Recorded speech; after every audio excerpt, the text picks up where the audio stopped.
मैनपुरी पहुंचे समाजवादी पार्टी के सपा राष्ट्रीय अध्यक्ष अखिलेश यादव ने एक निजी कार्यक्रम में पहुंचकर शिरकत की है। शिरकत करने के बाद ही मीडिया कर्मियों से बात करते हुए समाजवादी पार्टी के सपा राष्ट्रीय अध्यक्ष अखिलेश यादव ने काफ़ी बड़े बयान भी दिए हैं।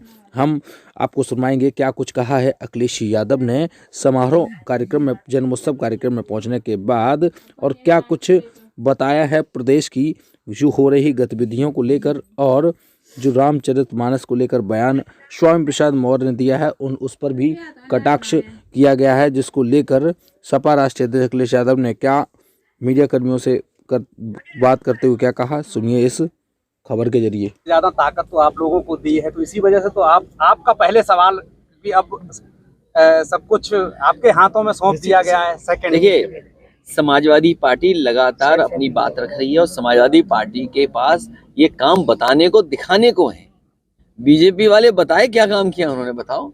सांड तक तो हटा नहीं पा रहे, आज भी लोग मर रहे हैं। अगर आज अखबार उठाओगे तो क्यों नहीं कोई सांड से मरा होगा आज भी। तो देश के प्रधानमंत्री ने सांड हटाने के लिए कहा, सांड नहीं हटा पा रही लोग। लोकसभा 2024 का समय भी नजदीक आ रहा है। देखिए, 2024 गठबंधन के साथ आप लड़ेंगे या अकेले दम पर पूरे उत्तर प्रदेश में आप? देखिए, समाजवादी पार्टी अपनी पूरी ताकत से चुनाव लड़ने जा रही है। गठबंधन के साथ जो हमारे साथ पहले से गठबंधन में है दल, उनको साथ लेकर के। वहीं कांग्रेस कह रही है कि हमारे बिना गठबंधन की पूरी कल्पना की नहीं जा सकती। तो कांग्रेस कहती रहे, उसे क्या कहने में कौन बुराई है। हम कुछ भी कहें, आप चलाओगे नहीं चलाओगे आपकी मर्जी।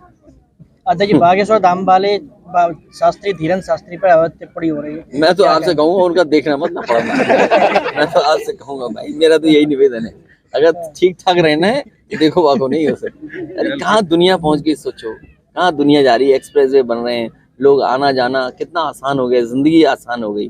कहाँ तुम उन चैनलों के चक्कर में पड़े हो यार। एक जो स्वानी शाह और बन के आई है। हिंदू शब्द धार्मिक शब्द नहीं, भौगोलिक शब्द है। इसको लेके आपको कौन? केरल के राज्यपाल आरिफ मोहम्मद ने दोबारा दोहराया। मैं बहुत सारी इतनी जानकारी नहीं रखता। मैंने तो एक बार प्रधानमंत्री जी को यह सुना कि जर्मनी और भारत का कुछ एक है, तो मैं क्या मानूं भूगोल। तो भूगोल तो बदलता नहीं ना कभी। आप उठाइए वो प्रधानमंत्री जी का, प्रधानमंत्री जी ने जर्मनी में जाके कुछ कहा था कि भारत और जर्मनी के लोगों का जीन्स एक है, डीएनए एक है। कोई गलत बात नहीं कहूंगा मैं, मुझे याद नहीं है, लेकिन क्योंकि बात निकली है तो मैं कह रहा हूँ। तो ज्योग्राफी तो बदलनी नहीं चाहिए ना। तो कहाँ जर्मनी कहाँ भारत। सवाल इसलिए महत्वपूर्ण हो जा रहा है क्योंकि जब भी चुनाव होते रहे 80-20 का चुनाव करके बीजेपी अरे छोड़ो यार, 80-20 वो चौपाई नहीं सुनी तुमने अभी? नहीं सुना तो फिर दोबारा अपना नाम बता दो। कठेरिया। अरे भाई शूद्र, आपको नमस्कार। कोई दिक्कत नहीं है, जो चीज है परिचय उसको बताने में कोई समस्या तो हम भी तो शूद्र हैं, तुम्हारे साथ हैं, हम कहीं अलग नहीं है तुमसे। मैं उसकी बात नहीं कर रहा। क्यों नहीं कर रहे बात उसकी?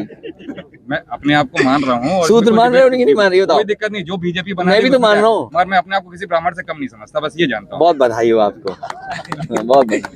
अध्यक्ष फूट गया नहीं भाई, क्या समय अब इनका नजदीक आ चुका है, क्या कहेंगे अध्यक्ष? मैं अपने सभी पत्रकार साथियों से ये कहना चाहूंगा कि ये समय देश के लिए और अर्थव्यवस्था के लिए बहुत नाजुक है। मुझे याद है कि जिस समय बिजली विभाग के सरकारी कर्मचारियों का प्रोविडेंट फंड एक प्राइवेट कंपनी में इन्वेस्ट कर दिया गया था, और वो प्राइवेट कंपनी जब डूब गई तो उत्तर प्रदेश सरकार का पैसा डूब गया था, और उसमें आरोप लगा करके बड़े बड़े अधिकारियों को जेल भेज दिया गया था।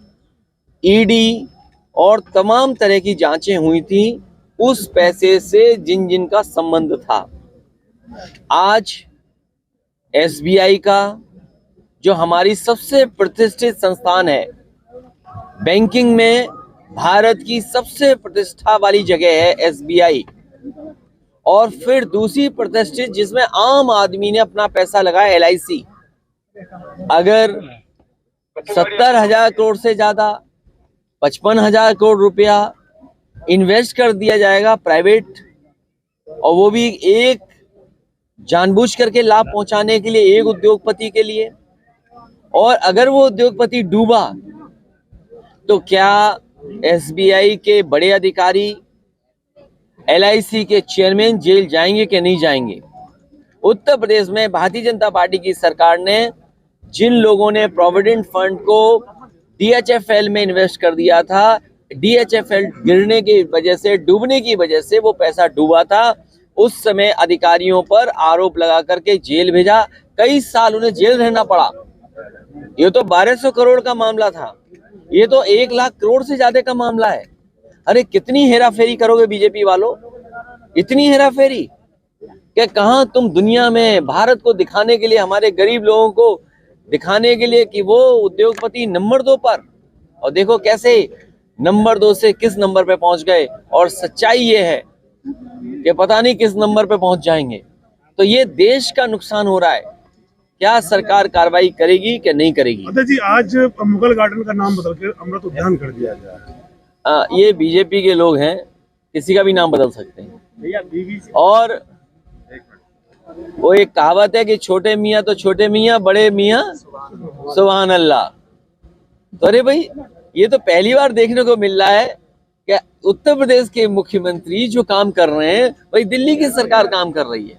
नाम बदलना, अब दूसरों का काम अपना बना लेना। आप तो मैनपुरी, इटावा और घर के लोग हैं। आप ये एक्सप्रेसवे आप एक कोने से दूसरे कोने देख लीजिए, कहीं समाजवादी पार्टी नेताजी का नाम नहीं है। लेकिन जहां आप सुसु करने उतरोगे, बीजेपी ने वहां नाम लिख लिया अपना। जिस स्टेडियम में आज मैच खेला जा रहा है, आज इंडिया और न्यूजीलैंड का जिस स्टेडियम में मैच हो रहा है, ये समाजवादियों की देन है। बीजेपी ने नाम बदल दिया उसका। इसी तरह हम शिकायत नहीं करते किसी बात को लेकर के। लोक भवन, हम तो ये कहते रहे कि अटल बिहारी वाजपेयी जी के कुछ काम करना है, उनको सम्मान देना है, तो बटेश्वर में कुछ बड़ा यूनिवर्सिटी बना दो, कॉलेज बना दो, कुछ काम कर दो। लेकिन अटल जी के नाम से वहां नहीं किया। समाजवादी सरकार में और नेताजी ने जिस लोक भवन का उद्घाटन किया, उसमें प्रतिमा लगा दी अटल बिहारी वाजपेयी जी की। हमें कोई शिकायत नहीं है। कैंसर इंस्टीट्यूट में बजट नहीं दिया इन्होंने। कैंसर इंस्टीट्यूट पूरे उत्तर प्रदेश के लोगों का, गरीबों का इलाज हो जाता कैंसर का। आप खुद पता करिए, जानकारी करिए, हर गांव में कहीं ना कहीं कोई बीमार है या कैंसर से परेशान है, महंगा इलाज नहीं करा पा रहा है। नेताजी ने और समाजवादी लोगों ने, हम लोगों ने मिलकर के कैंसर इंस्टीट्यूट बनाया। बजट नहीं दे रहे हैं, वहां एक प्रतिमा लगा दी, अपना नाम छाप दिया। तो ये छोटी सरकार तो छोटी सरकार, बड़ी सरकार सुभान अल्लाह।